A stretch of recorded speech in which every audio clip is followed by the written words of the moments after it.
The first thing I heard when I woke up was my wife, Isabel, announcing that she had been reborn and was demanding a divorce. She was utterly consumed with guilt, claiming that in her past life she had failed to choose love, which had caused the one who got away to die alone in a foreign country. This time around, she was determined to right all her past wrongs. "I already spent a lifetime with you, Ethan. I don't owe you anything more. Just let me go," she said, her voice laced with a strange mix of desperation and finality. She probably anticipated me begging and pleading, clinging to the tatters of our marriage. But instead, I found myself agreeing with a speed that surprised even me. "When do you want to do it?" I asked calmly. "There's no time like the present. This afternoon works for me." The reason for my swift acceptance was simple. I was reborn, too. If she wanted to run off and make amends with her old flame, then she was welcome to him. I had absolutely no desire to be cheated on for another lifetime, only to have it all culminate in being poisoned to death by my own wife. "Let's get a divorce," I repeated, solidifying the end of our life together. Earlier that morning, my wife Isabel had shaken me from a deep sleep. I was still caught in the fog between dreaming and waking when her words sliced through the quiet of the bedroom, telling me she wanted a divorce. The statement jolted me into full consciousness, and I froze. Turning to look at her as if seeing her for the first time, the scene felt so tangibly real that I knew, with a sinking certainty, it wasn't a dream. I had been reborn. "I've been reborn," Isabel confessed, her voice flat but unable to mask the excited tremor in her eyes.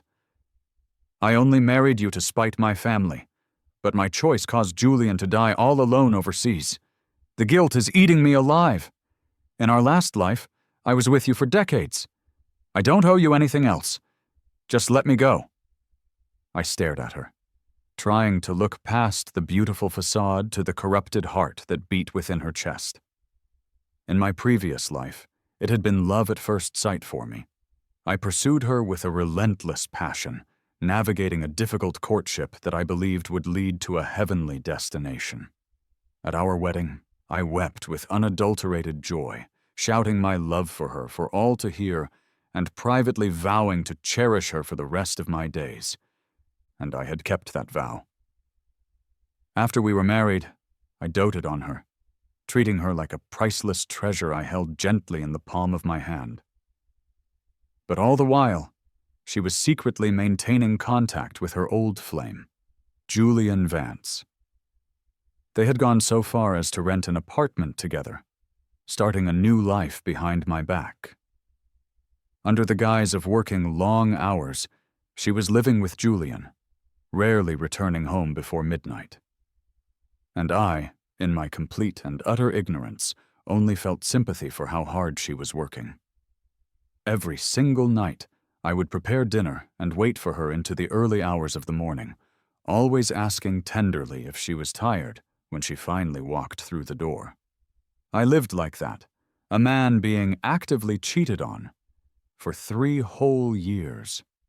Then one evening, 3 years into our marriage, she came home early and even cooked dinner herself.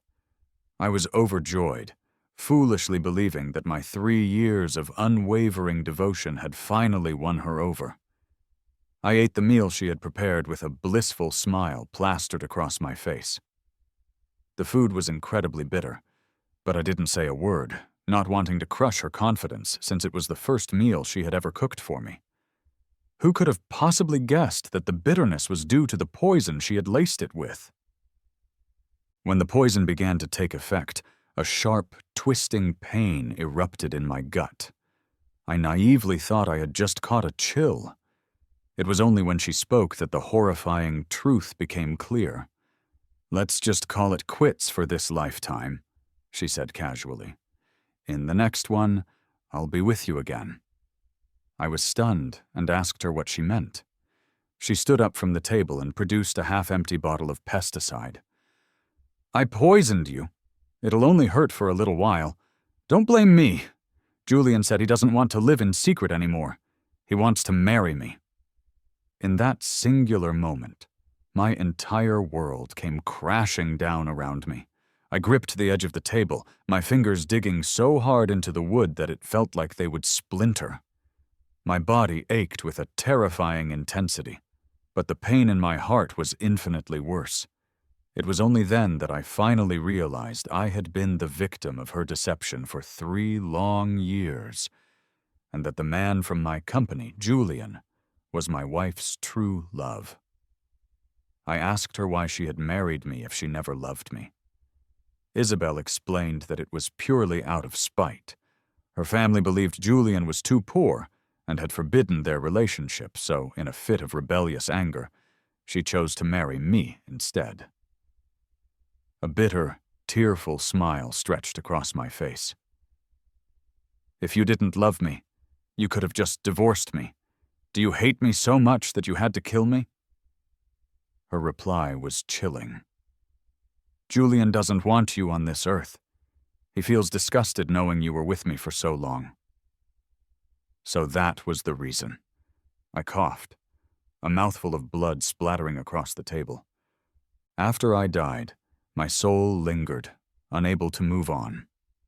I was forced to watch as my wife and Julian dumped my body on a deserted road to stage a car accident. An innocent driver was wrongly accused, while Isabel collected a massive compensation payout. She then used my settlement money to purchase a large house with her lover, where they began their new life together. It wasn't until my parents, sensing that something was terribly wrong, demanded an autopsy that the truth finally came to light. A month after my burial, my body was exhumed, and the autopsy confirmed that I had been poisoned. My wife and Julian were arrested, tried, and ultimately sentenced to death, and now she had been reborn as well. Perhaps because she had been caught once before, this time she didn't dare make such a brazen move against me, opting instead for a clean divorce so she could be with Julian. Well, say something. Don't just stand there. My wife's voice, cold and sharp, cut through my thoughts. She probably assumed that since I was so deeply in love with her, I would refuse to let her go.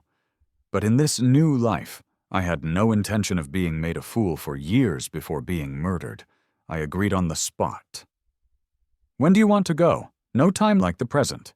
How about this afternoon? My wife was visibly taken aback, but her shock was quickly replaced by a wave of excitement. See you at City Hall this afternoon.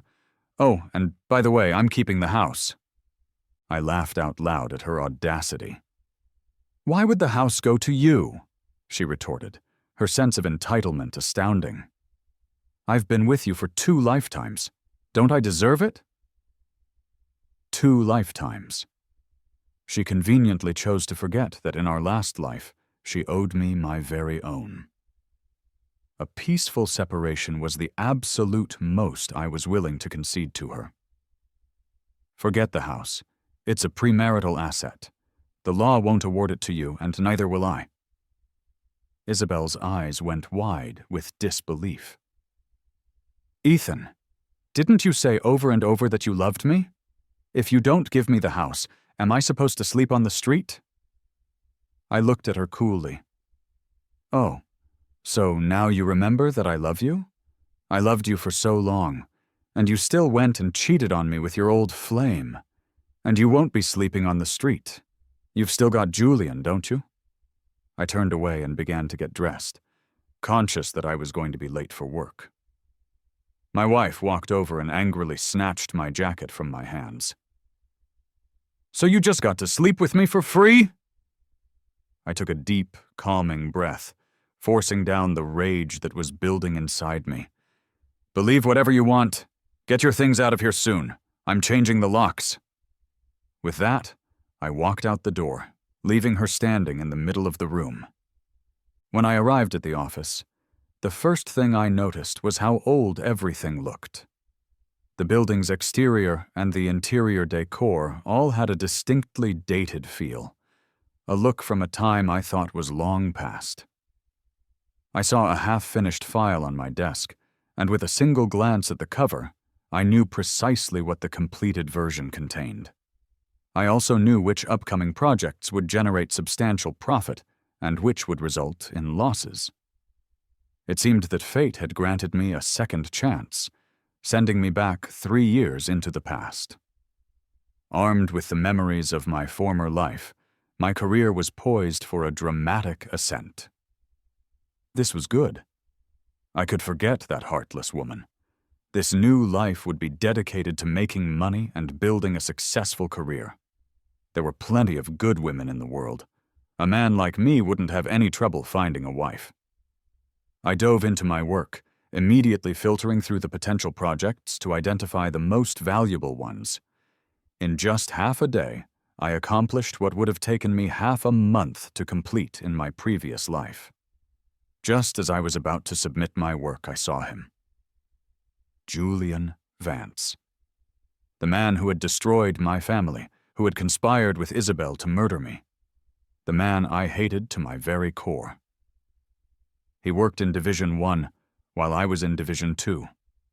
Our departments were on different floors, so our paths rarely crossed. Yet in my past life, I always seemed to run into him.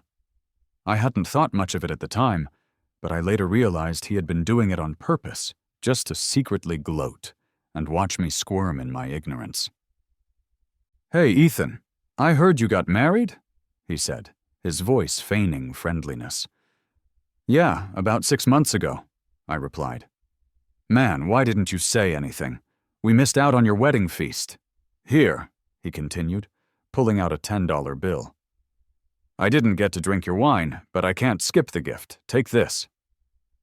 A colleague standing nearby rolled their eyes. "Wedding gifts are supposed to be big bills. Why'd you give him a 10? And that's so little." Julian just shrugged. "What can I say? I'm broke. I was seeing this girl, slept with her for 2 years. But when it came time to talk marriage, her family said I was too poor and wouldn't approve." Another colleague chimed in. "What was her name? Tell us so we can all steer clear." Julian waved his hand with a flippant look on his face. "Let's not get into names. That's all in the past. Besides, I was just messing around. If she'd actually agreed to marry me, my head would have exploded." He finished, then turned to me with a suggestive look. "How are things with you and your wife? Any regrets after getting married?" Another colleague interjected. "Julian, what are you talking about? The guy just got married." "Hey, just making conversation," Julian said defensively. "I've got a fear of commitment, just trying to understand it." I glanced at him, a slight, knowing smirk on my lips, and walked away without another word. When I reached the director's office, I immediately noticed the project proposal that had been submitted by Division 1. The planner, of course, was Julian Vance. I spoke to my director, Mr. Davies. Bluntly. "Sir, we can't invest in this project. It's going to lose money." Mr. Davies picked up the project file. "You've seen it?" "I haven't seen the file, but I've researched the product," I explained. "It's one that our division already passed on." I deliberately framed my objection as a departmental decision rather than a personal one. This approach prevented me from making enemies with everyone in Division 1. And I knew that if I wanted to get promoted, I would need my director's support. This was just the right amount of strategic push.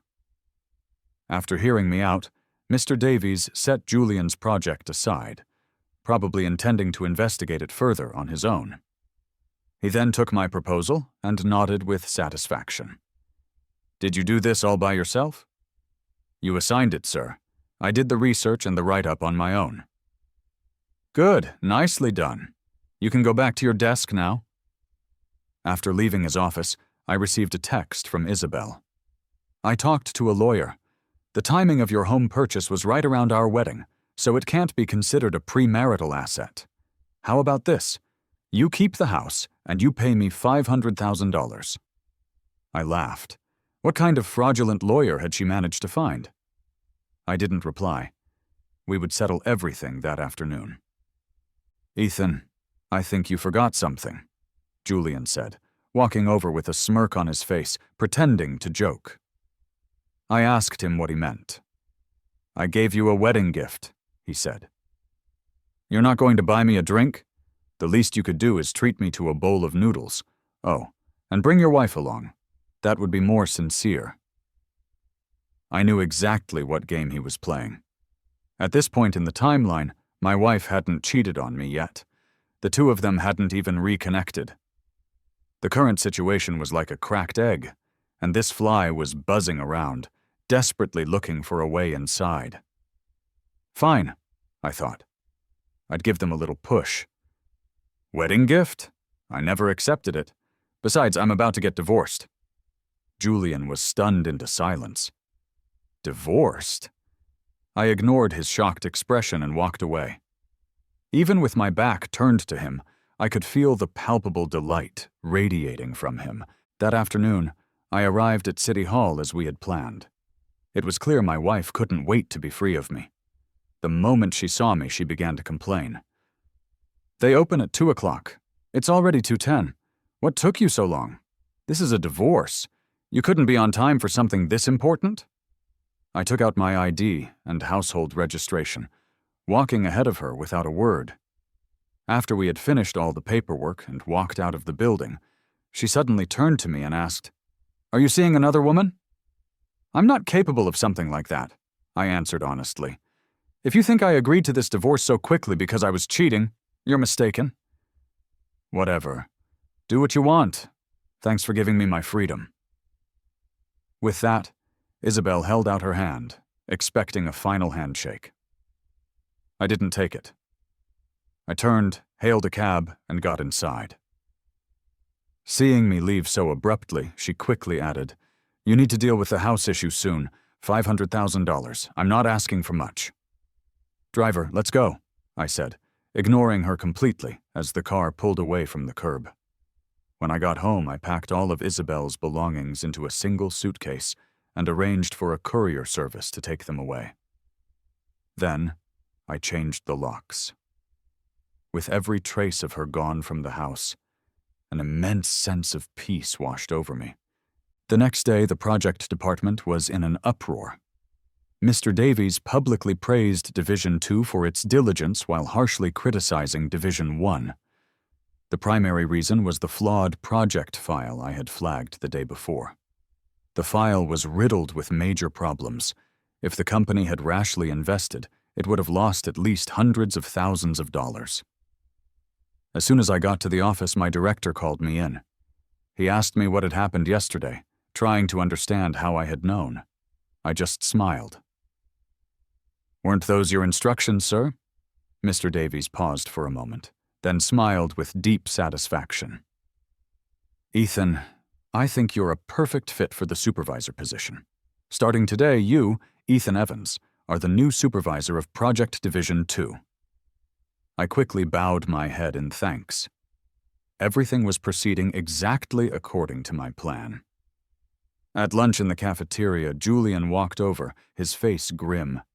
He slammed his tray down on my table. "Was it you?" I calmly put down my chopsticks. "What are you talking about?" "Still playing dumb? You were the only one who went to the director's office yesterday. Right after you came back, you were promoted to supervisor. Who else could it have been?" "The credit goes to my director," I replied smoothly. "I can't take responsibility for such a huge honor." By shifting the credit to Mr. Davies, I effectively shut Julian up. "Ethan Evans, you're good," he seethed. "Just you wait." Julian was not a good person. I had learned the full extent of his malice in my past life. I knew I had to be on my guard. I had just gotten home that evening when Mr. Davies called, his voice furious. "Ethan, that project you submitted to the manager yesterday. The other party took the money and ran. What kind of work is this?" I couldn't believe it. How was that possible? In my last life, this project had gone off without a single hitch. "Director, I'll look into it right away," I stammered. "You'd better handle this, and fast. The general manager is about to lose his mind. The company has been investing in projects for over a decade and has never encountered anything like this. If you can't fix this, don't blame me for turning on you." After he hung up, I rushed back to the company. On my way in, I ran into Julian, who was on his way out. This was a man who always left right on time. For him to still be at the office so late. A thought struck me. I remembered his threat at lunch. It had to be him. Well, if it isn't Supervisor Evans. Working late tonight? Julian's tone was dripping with sarcasm. I walked up to him and issued a warning. Be careful you don't play yourself into an early grave. Ha ha ha ha. What are you talking about? I don't understand. He feigned innocence. You make it sound like I'm the one who ran into a scammer. Ethan. You really had to stir things up, didn't you? Stepping on Division 1 to climb the ladder. And look what happened. You got what was coming to you. This was your own oversight. How can you blame anyone else? Don't give me that crap. I'm telling you, you're finished. This project has gone all the way up to the chairman. Let's see how long you last. Oh, right, I forgot to tell you. You've set a new record for the company. The first scammer in over 10 years of business, all thanks to you. Huh. All right, I'm done chatting. My girl is here to pick me up. Julian tugged at his collar, a smug look on his face as he waved toward the street. In the distance, Isabel was riding over on a bike-share bike, thoughtfully carrying an extra helmet for him. When she saw me, her eyes darted away nervously. Supervisor Evans, do you know her? This is my ex-girlfriend, Julian announced loudly. I heard you cried like a baby at your wedding, like you'd won the lottery or something. Ha ha ha.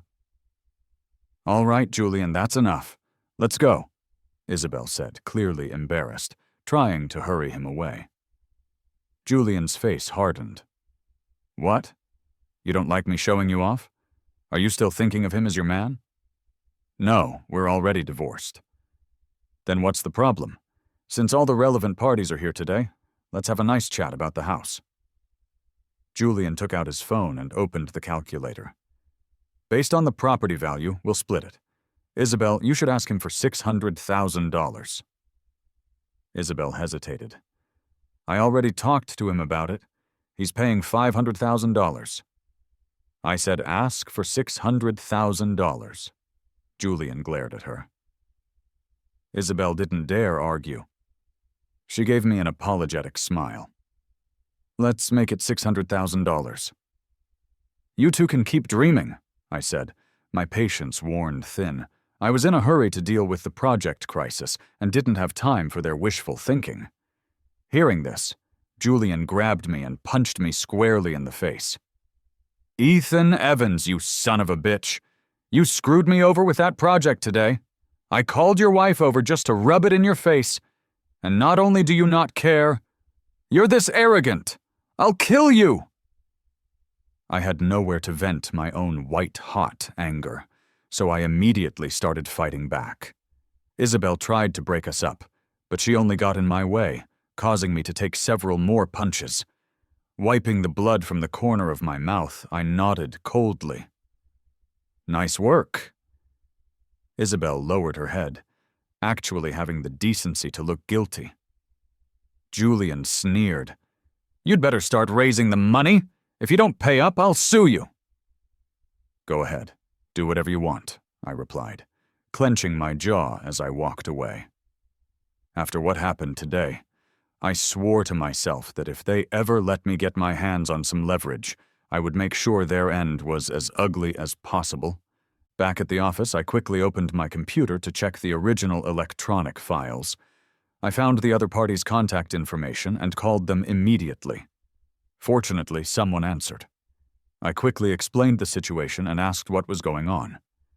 They were completely baffled, saying they had never been notified about signing a contract. I told them that was impossible, as representatives from both parties needed to be present to sign a contract and process the payment.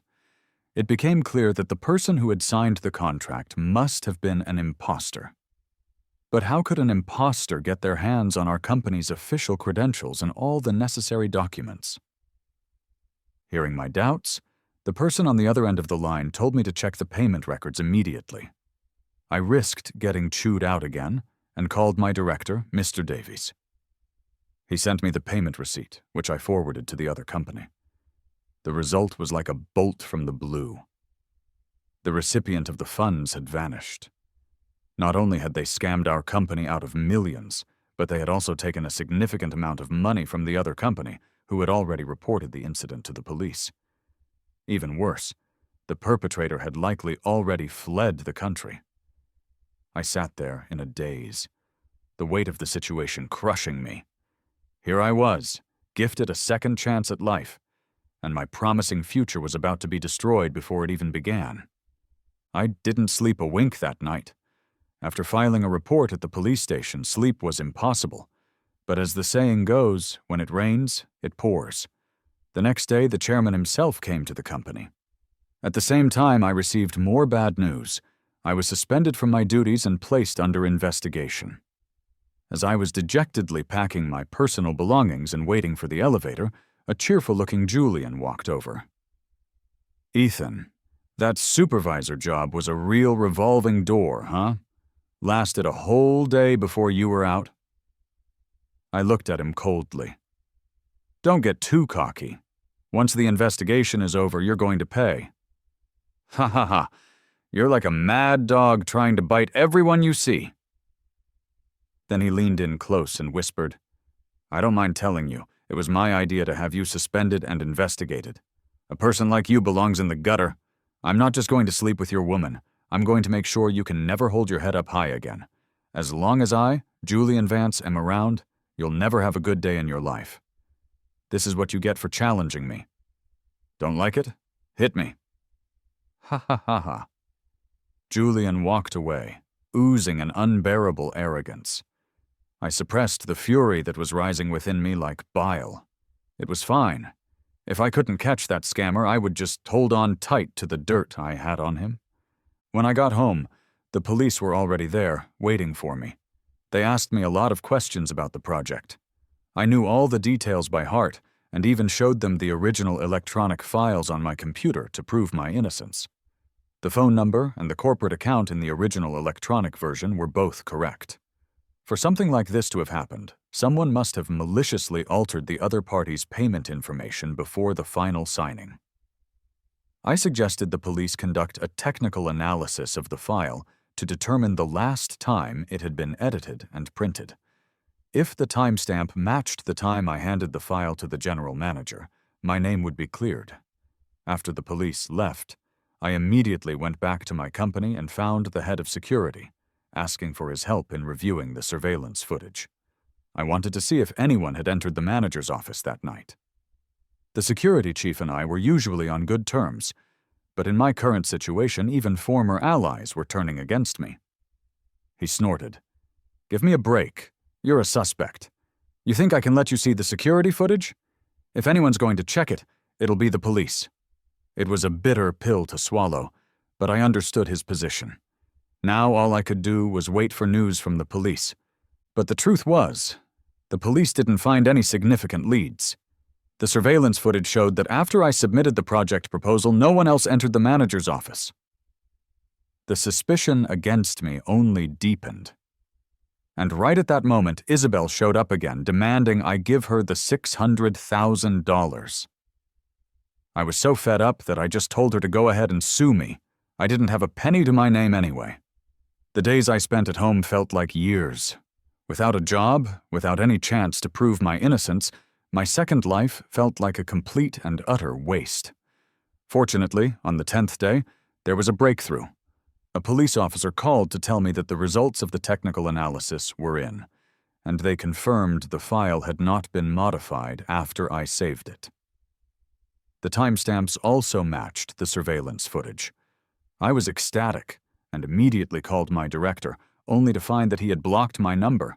Even the general manager had blocked me. Desperate to make a living and clear my name, I swallowed my pride and called the chairman directly. "Mr. Chairman, hello. This is Ethan Evans. First, I want to apologize for the company being defrauded, but I truly did not do it.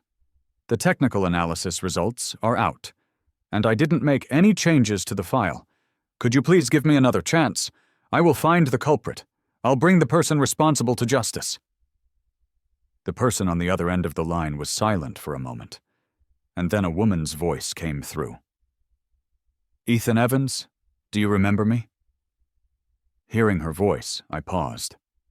I had seen the chairman before, and he definitely wasn't a woman. "I'm sorry, who is this?" "You really don't remember. It's Clara Hayes." Clara Hayes, my high school classmate.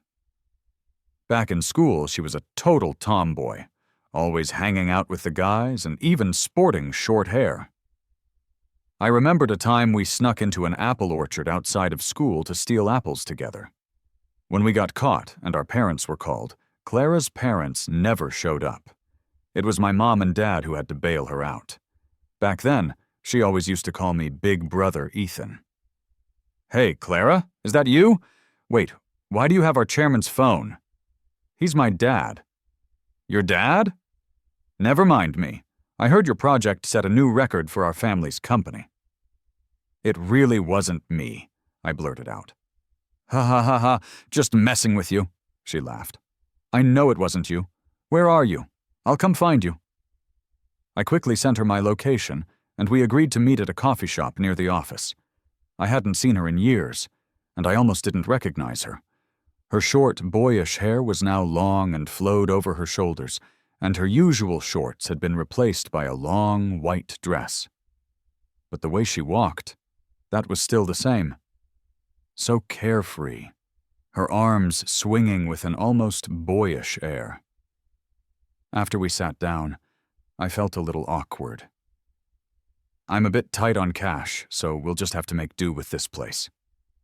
"Ha ha ha, you're still the same smartass." "You haven't changed a bit," she said, her eyes sparkling. "My dad told me some guy named Ethan Evans conspired with a scammer to defraud the company. I was stunned. I immediately pulled up your file, and sure enough, it was you. I thought to myself, you were a nervous wreck just stealing an apple. How could you possibly pull off something like that?" "It's a long story," I said. "I'm afraid I was set up." I told her the whole story from beginning to end. Clara listened intently, her chin resting in her hand, nodding when I finished. "Don't worry," she said finally. "Even if no one else believes you, I do." "Really? Then, could you maybe talk to the chairman and let me go back to work? Otherwise, I won't even be able to afford food." "Of course, I said I believe you, so why wouldn't he? Hold on, I'll call him right now." Clara took out her phone and made the call right there. "Dad, Ethan Evans is my classmate. I know him. He's not the kind of person to do something like that. In high school, when we were stealing apples, he was so scared, but he still stood behind me to block the farmer. Besides, after the apple incident, it was his mom who bailed me out. You were too embarrassed to even show your face. You still owe them. I don't care. Reinstate him to his original position. As for his salary, I'll set it after he's cleared his name. At worst, you can just cut my allowance. Great, that's it." Hanging up, Clara grinned, looking pleased with herself. "Done." I was overcome with gratitude. "Thank you so much, Clara. Without you, I wouldn't even know where to start with the investigation." "Don't mention it," she said with a wave of her hand. "We're buddies." The next day, I returned to the company. Many people looked at me with open surprise. When I got to Division 2, many of my colleagues were openly sarcastic. "What the hell? How is he back at work? This has to be a mistake. He must be here to pack his things and get out." "Ha! If he's really back, I'll eat my hat. He brought so much shame on our division, and he still has the nerve to show his face." I kept my mouth shut, not offering any explanation, and quietly sat down at my desk. Just then, the director, Mr. Davies, walked over. "Supervisor Evans, come in for a moment." My colleagues' jaws dropped in unison. Supervisor Evans? He was still the supervisor? The director glared at them. "All of you, shut up. Can't you do anything to promote unity? The technical analysis already cleared Supervisor Evans. What are you all blabbering about? Let me tell you, the supervisor of Project Division 2 is named Evans, and that's final." My colleagues fell silent. In the office, the director, in a complete reversal of his previous behavior, poured me a cup of tea. Supervisor Evans? Which executive did you get in touch with? Director, let's not talk about that, I said, deflecting. I just want to do my job and get to the bottom of this. Good, very good. You have connections, but you don't abuse them. You're a young man with a bright future. I didn't continue the small talk. I asked for a short leave of absence and went to the security monitoring room. In the monitoring room, Clara was also there. Just as I was about to greet her, the security chief stormed over and shoved me away. What are you doing here? You're a suspect. Don't you dare come near the monitoring room. I'm here to look at the footage, and I've already been cleared of suspicion. Cleared of suspicion? You've got to be kidding me.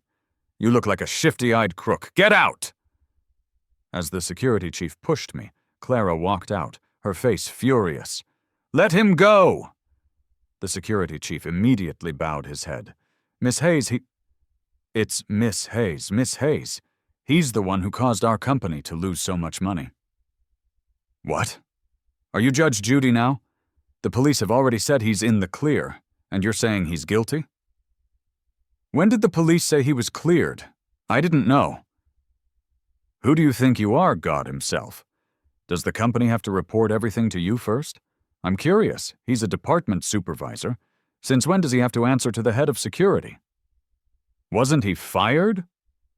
I reinstated him. You got a problem with that? The security chief was stunned. Miss Hayes, you... Get out of the way.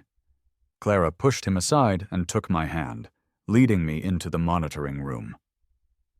The security chief stood frozen in place for a long time. Clara turned and glared at him. What are you looking at? Close the door. Yes, of course, right away. He put on a fawning smile and quickly closed the door to the monitoring room. Even then, she was still holding my hand tightly.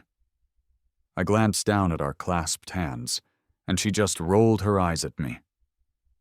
What, not used to it anymore? After letting go, Clara pointed to a frame on the monitor. The problem should be here. In the footage, the general manager, Mr. Sterling, was leaving his office with my project proposal. At this point, there were still 3 hours before the two companies were scammed. There's a 3-hour gap here, Clara noted. If someone did something, it was during this time. Of course, we can't rule out the possibility that the manager orchestrated this himself. It probably wasn't him, I said, dismissing the idea. Clara looked at me, a smile playing on her lips. But he was the one who wanted to fire you. Are you really that forgiving? I shook my head, not explaining further. I was sure it wasn't him because of what I knew about him from my past life.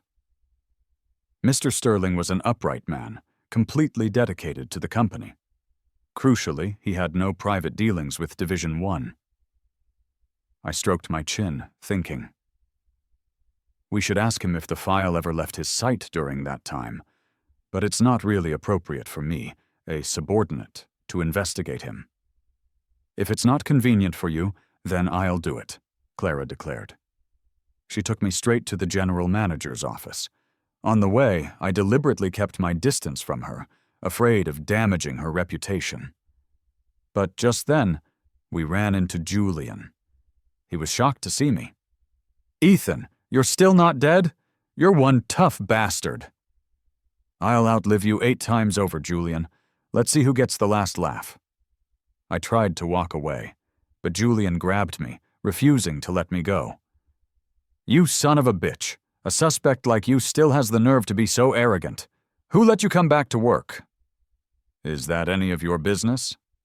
It's not my business. Whoever let you back, I'll make their life hell. Julian called someone right in front of me. Hello, Mr. Lowe. That scammer Ethan from Division 2 is back at work. You should report it immediately. Aren't they just courting disaster over there? What is their director thinking? I suggest you file a complaint against him. You're coming over now? Great. I'll wait for you here, right by the staircase to Division 2. After hanging up, Julian looked at me smugly. Well, Ethan, you're really in for it now. I sneered. Julian, I'm warning you, don't go looking for trouble. As I spoke, I glanced at Clara, who was watching the entire show unfold. I had connections now, after all, but Julian was as arrogant as ever. I am looking for trouble. If you're comfortable, then I'm not. About 2 minutes later, the manager of Division 1, Mr. Lowe, arrived. He gave me a dirty look as soon as he saw me. "Who let you come back to work?" My expression didn't change. "Since when does the manager of Division 1 have a say in the affairs of Division 2? "Is that how you talk to a superior?" Mr. Lowe was furious. It was obvious he was still angry about me reporting his department's project, but either way, I didn't need to give him any face. He wasn't my boss. "Get out of this company right now." "Is that your call to make?" "It is. Get out now." "Mr. Lowe, you've got quite the ego," Clara said, walking over with a frown. Mr. Lowe flinched. "Miss Hayes, what are you doing here?" "Do I need to inform you of my whereabouts?" she retorted. "What is wrong with you people? The security guards are full of themselves, and the managers don't act like managers. Do you even want this job anymore?" "Miss Hayes, Save it. All of you, listen up. Ethan Evans is my classmate. If anyone gives him trouble again, I'll have them fired." Brandon and Mr. Lowe trembled at her words, their faces turning pale as they quickly nodded. Clara glared at them, then turned to me. "Ethan, let's go." In the general manager's office, Clara was blunt. She told him to write up a detailed report of his entire itinerary from that day and submit it to her. Then she left with me, completely ignoring the look of utter terror on the manager's face when he saw me standing there. That evening, Clara treated me to dinner. During the meal, she asked, "You're divorced?" "Yeah, I'm divorced." "Why?" "Because, well, how do I put this?" I gave her a brief, toned-down version of my experience from my past life. Clara's eyes widened as she stared at me. "Reborn? Isn't that a little far-fetched?" "I know, not many people would believe it." "Why wouldn't I? I was reborn too," Clara muttered under her breath. Now it was my turn to be shocked. "What did you say?" "In my last life, my family forced me into an arranged marriage. My life was a mess, so I jumped into a river. After I died, I found myself back here." "No way!" My voice rose in disbelief. "Look at you! You were reborn too. Why are you so surprised?" I quickly took a sip of my drink to calm my nerves. It really was too much to process. What was going on? Was being reborn this easy now? "Ethan, you have to help me," Clara said, a mischievous glint in her eyes. "Otherwise, they're definitely going to force me into another arranged marriage." I swallowed hard. You don't mean—" "Mm-hmm," Clara nodded vigorously. "It's exactly what you're thinking." Ahem. I looked down, trying to suppress a smile that was harder to control than a runaway train. Clara was simple-hearted and genuine. I had always enjoyed spending time with her in high school. She was beautiful, and she was rich. For me, this was like a pie falling from the sky. Why would I be coy? I was all in. "What are you smiling about?" Clara couldn't help but laugh, too. I shook my head. "Nothing. Just feels like I hit the jackpot." Clara burst out laughing. "You sly dog. You're meeting my dad tomorrow." I quickly shook my head. "No, we have to finish this investigation first. Otherwise, how could I face him?" "That's true. You're always thinking ahead, so cunning." After dinner, I took Clara home. When I got back to my own place, I found Isabel standing at my door. "What are you doing back here?" When she turned around, I saw that her face was bruised and swollen. She had clearly been beaten. "Ethan, can we get back together? Julian is a monster. He hit me," Isabel cried, and tried to rush into my arms, but I pushed her away. "You made your choice. Forget about getting back together." I moved past her to unlock my door, but she desperately tried to follow me inside. "Ethan, you love me more than anyone. You can't just leave me like this." "Ha! When I'm ruthless, even I scare myself." I shoved her out and slammed the door shut. Isabel probably still hadn't figured it out. It wasn't just her who was reborn. I was too. I remembered every single thing she did to me in our last life. Even if she hadn't been the one to ask for a divorce this time, I would have left her. Isabel cried outside my door for a long time, but I didn't pay her any mind. The next day, Mr. Sterling handed me his written statement, his attitude now completely deferential. My other colleagues saw this and looked on in disbelief. I paid them no mind and focused on the investigation. The report stated that on his way to sign the contract, he had stopped at a restaurant for lunch. Someone had called him to discuss business, so he had left his seat for a moment. I immediately went to that restaurant and checked their security footage. I never expected to see Julian in the video. He furtively took the file from the manager's briefcase and, after a short while, quietly put it back. I immediately called the police to have him arrested, but unexpectedly, Julian had already gotten word and had fled. Fortunately, he hadn't gotten far. He was caught at the train station. In this day and age, did he really think he could get away with breaking the law? After his arrest, faced with irrefutable evidence, he broke down after just half a day and confessed everything. He was an accomplice to the scammer and had received a kickback of several $100,000. The main scammer had already fled the country, but the police immediately used Julian to lure him out.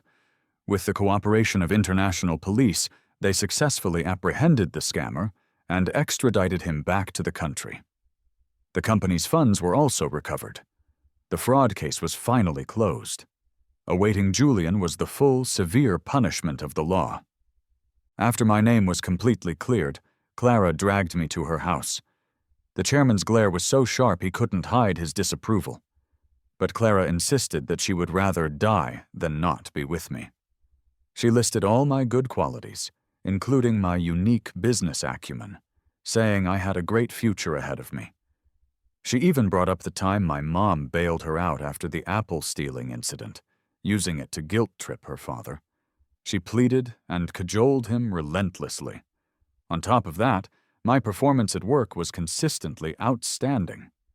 The chairman had no choice but to pinch his nose and agree. Clara and I were officially together. Everyone in the company was green with envy. They looked at me like I had just won the lottery. Well, I did win an even bigger prize.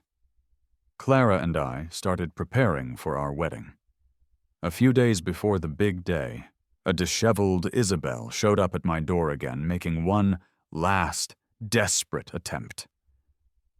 "Ethan, I was wrong. I was so wrong. I never should have divorced you. Julian is a bastard. You're the one who truly loves me. I'm begging you, can we get back together? I can't live without you." Looking at her pathetic state, I sneered. "Isabel, do you really think you're the only one who was reborn? You cheated on me, you poisoned me, and you dragged my body onto the street to fake a car accident and collect the insurance money. How do you still have the face to come find me? You deserved to be sentenced to death and end your wicked life." Isabel was dumbfounded, her face a mask of horror. I continued, my voice cold. "In this new life, you chose to divorce me and be with Julian. I let you. Now that you've ended up like this, you have to live with it because you made your own choices. I'm getting married soon. Don't bother me again." I shut the door on her one final time. 3 days later, Clara and I had a grand wedding in the city. Holding Clara's hand, we looked deeply into each other's eyes and completed our wedding ceremony with the blessings of our many friends and family. Isabel had also snuck into the venue, watching me from the back with tears streaming down her face. I didn't even give her a second glance. If I hadn't been worried about disturbing the other guests, I would have had security throw her out immediately. After the ceremony was over, that's exactly what I did. After that day, I never saw her again. It wasn't until 6 months later that I heard she had died. They said she had drowned herself in a river. When I heard the news, I felt nothing. My past life was long gone, a nightmare I had finally awoken from. My real life was just beginning.